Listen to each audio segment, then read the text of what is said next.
et bienvenue dans la revue de presse sur JTV. C'est parti pour l'essentiel de l'information. Le président de la République Alassane Ouattara a quitté Abidjan ce vendredi 14 novembre pour un séjour en France. Le chef d'État ivoirien, qui n'a pas précisé la durée de son séjour, devrait revenir dans les prochains jours pour reprendre ses activités à la tête du pays. Et puis économie, la deuxième édition de la semaine ivoirienne de l'artisanat aura lieu du 22 au 29 décembre prochain au centre artisanal de la ville d'Abidjan qui se prépare déjà à accueillir artisans, visiteurs, amateurs d'art et professionnels du secteur. Dans le domaine de l'artisanat, le génie ivoirien à l'honneur et en attraction du 22 au 29 décembre prochain au centre artisanal de la ville d'Abidjan-Cava.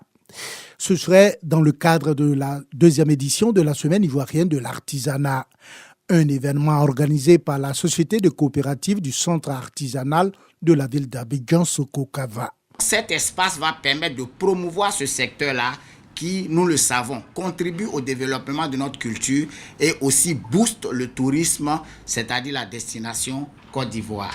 Cette édition aura pour terme tourisme et culture. Quelle place pour l'artisanat dans la société ivoirienne? Un thème qui traduit la volonté de repositionner l'artisanat au cœur de l'identité culturelle nationale et de mieux faire ressortir son rôle dans le développement touristique du pays. Chaque artisan, qu'il soit couturier, sculpteur, forgeron, céramiste, tisserand ou bijoutier, puisse vivre dignement de son métier dans un environnement structuré et compétitif.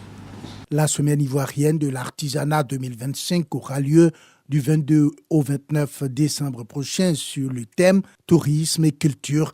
Quelle place pour l'artisanat dans la société ivoirienne? Et puis maintenant, on part pour le sport football. Le Cameroun ne jouera pas le mondial 2026. Le jeudi 13 novembre dernier, les Léopards de la République démocratique du Congo ont arraché leur qualification pour le mondial 2026 en battant les Lions indomptables du Cameroun sur un score de 1-0 à la 91e minute.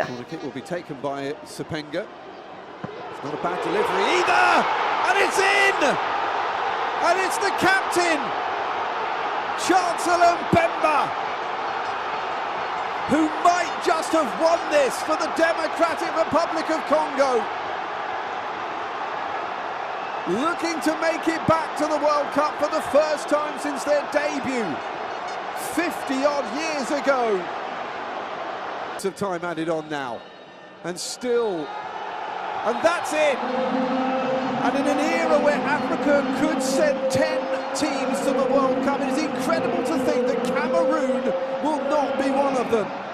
The Democratic Republic of Congo, who have not made it to a World Cup since 1974, are a step nearer thanks to their captain, Chancellor Mbemba, right at the end of the game as it finishes Cameroon 0. On continue toujours avec le sport. Le vendredi 14 novembre, l'équipe nationale de Côte d'Ivoire a été mise à mal par l'Arabie Saoudite lors de leur rencontre amicale disputée au stade du Roi à Jeddah. Dès la 7e minute, un énorme raté défensif a sanctionné les éléphants. Une erreur fatale en défense laissant l'Arabie Saoudite prendre l'avantage.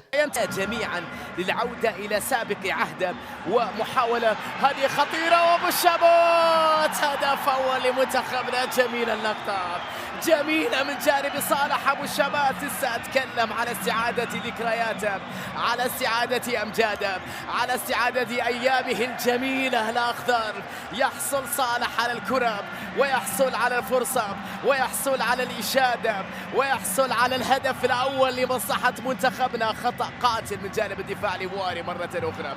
شوف الكرة كانت بالخطأ من الدفاع. أبو الشمات خطف الكرة وحطها بروعة في شباك منتخب كوت ديفوار ليبدأ الأخضر المباراة بشكل رائع جدا.